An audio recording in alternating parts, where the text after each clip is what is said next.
everyone, this is Shruti Ahuja, MBBS student at GMCH Chandigarh. So in this video, we are going to talk about cardiovascular system, which is the part 4 of General Anatomy Revise series. So first of all, let's start. It will be a very short video because it is a short topic. So cardio means heart and vascular means vessels, right? Blood vessels. So it is the system comprises of the heart and all the blood vessels which are going around in our body. So heart is taken as a dispatch area, and the car, this is the conveying medium for O2 and CO2. What is that? It is blood. And tube, it is the road. Blood is moving in that tube like a tunnel, right? And blood vessels, what do they do? There are two types of blood vessels. We know arteries and veins. The artery has good delivery system, and return the when we return the courier, the veins are the returning part. Next is the what who is the delivery person, which is in between these two, artery and vein. It is the capillaries. Next comes blood. It has erythrocytes, leukocytes and thrombocytes. This we already know. And leukocytes has no nuclei, no mitochondria. You have to remember this till the end, right? Now, so from where does it takes the energy? It takes the energy from anaerobic respiration. Next is leukocytes type. Never let monkeys eat bananas, right? It is in the order, right? And the percentage as well. Now thrombocytes, like these are the platelets from bone marrow. Large cells, megakaryocytes, are fragmented and they form the thrombocytes. So they are the like bricks of which wall? They are the bricks of the clot which is formed, right? Also they release serotonin, which helps in the constriction of the blood vessels. Next is, these are the difference between, I hope you can see it very well. This is a difference between table, between all these, which has nucleus, how is its appearance, granules, staining, phagocytotic, which are the and which are not, like eosinophils and basophils are not phagocytotic, right? But neutrophils and monocytes are. Next is features. We are having the extra features I have written here. You can take a screenshot as well as can follow my notes. Next is plasma. Plasma is 90% water and 10% is everything which is left over. Next is proteins. Plasma proteins, it is itself a short note. It comes in biochemistry, physiology, and not in anatomy exactly, but yes, you can learn it here as well. So albumin and globulins has three types: alpha, beta, gamma, and last is fibrinogen. So where they are produced, what are the functions, we need to know a little bit. This is of more of significance in physio and biochem only. Next is plasma minus fibrinogen is serum. So these are very basic topics. Heart also we know it pumps 5 liter per minute blood. Now I'm just highlighting the important things which we need to know, revise in anatomy basically. So in heart we are having epicardium, myocardium and endocardium, right? This was about heart. Next is arterial supply. Of the heart is right and left coronary arteries. Now heartbeat rate in males and females is different. You can learn it as a fact. That is, in males it is 70 beats per minute. In females it is 75 times per minute. And in infants it is like physiological tachycardia, and in children also we can say physiological tachycardia. Next is artery diseases. So in coronary artery, this part is of more significance again in physiology and not in anatomy, but this is just like edge over, you can know, right? So angina pectoris, these are narrowed, and myocardial infarction, it is the coronary artery is blocked. So narrowing and blocked. Okay, narrow is blood supply is reduced, and blocked is it is like ischemia, no blood supply, so the cellular necrosis will follow here. Next is venous drainage.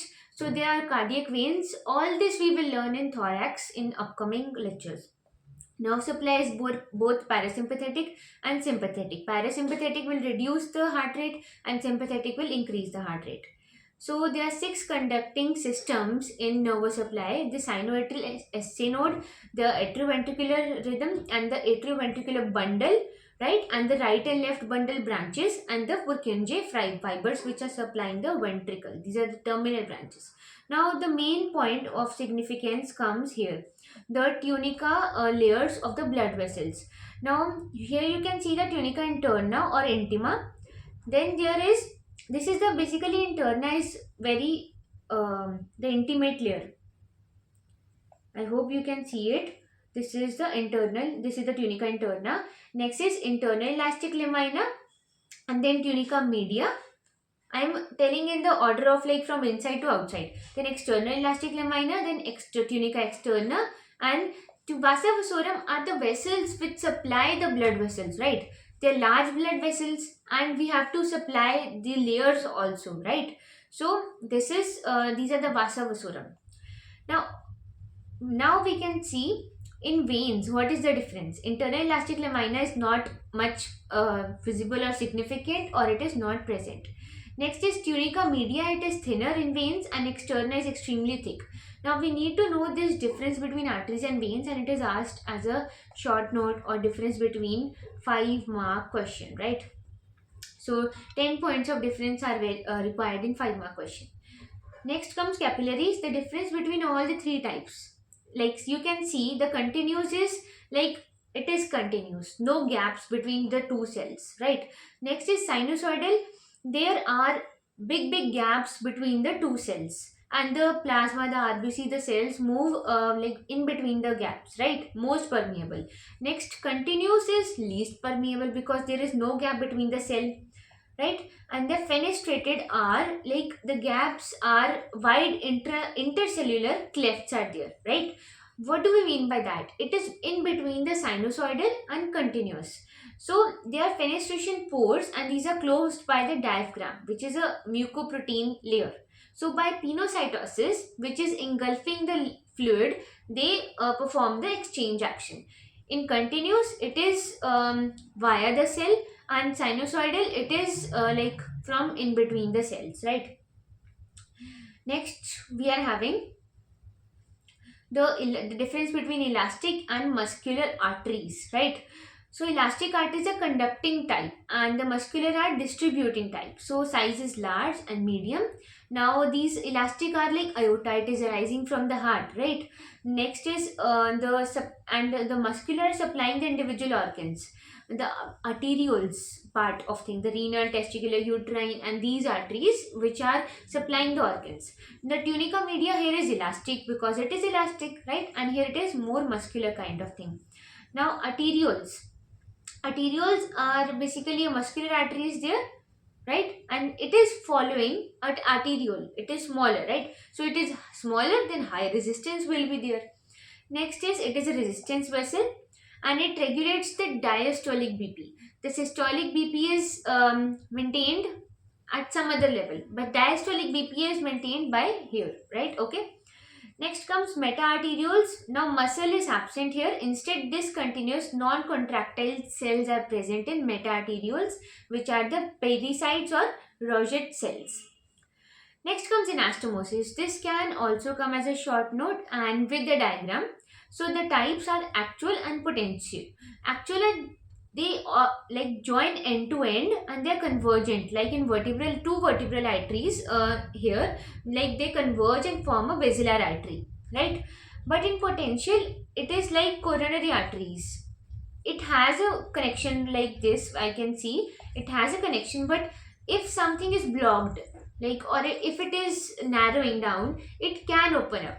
It is not sudden, like it is not sudden. If sudden blockage occurs, the anastomosis will open, and the blood supply will be restored. No, it is a potential, right? So end arteries are like functional or anatomical. Anatomical, see, we can see like here there is no connection, and functional are like if there is potential anastomosis, but if it is not working, if it is not opening. So although there is some connection right here, but it is not useful to us. So we can say it is a functional end artery.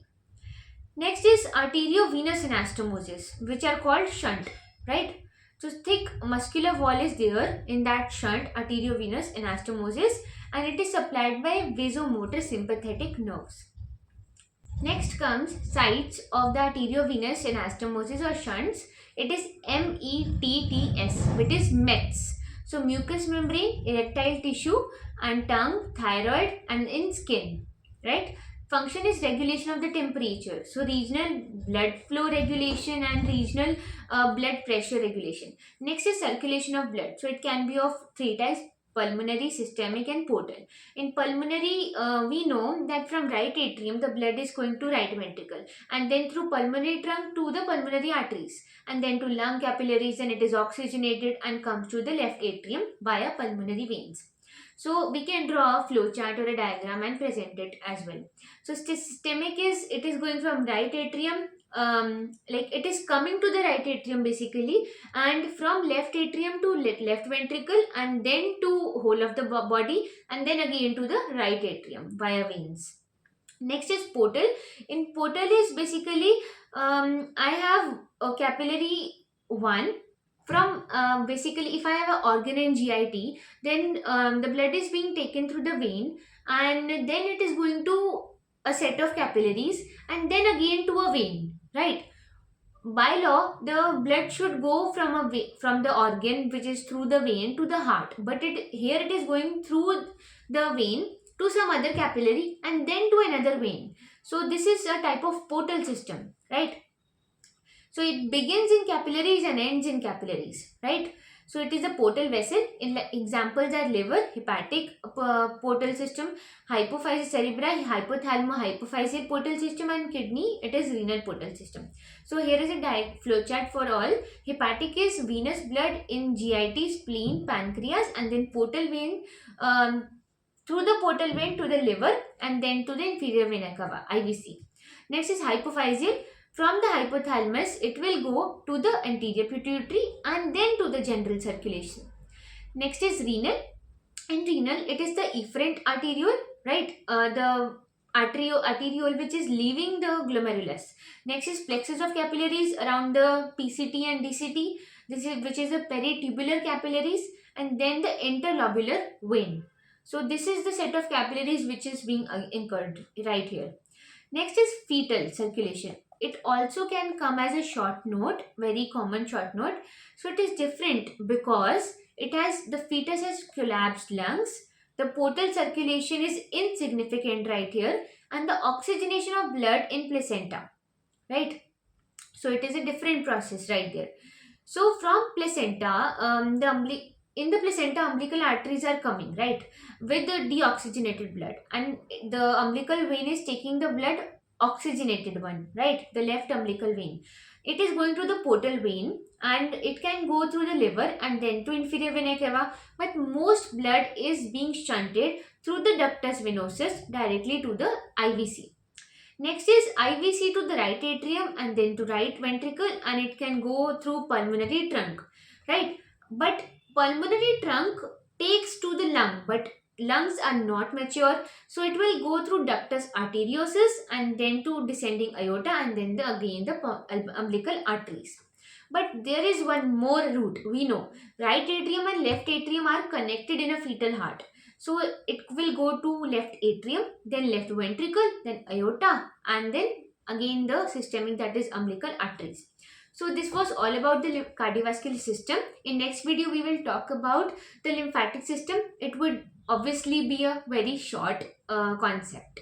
So if you like this explanation, then do save this video in your library and do share it with your friends, because sharing is caring.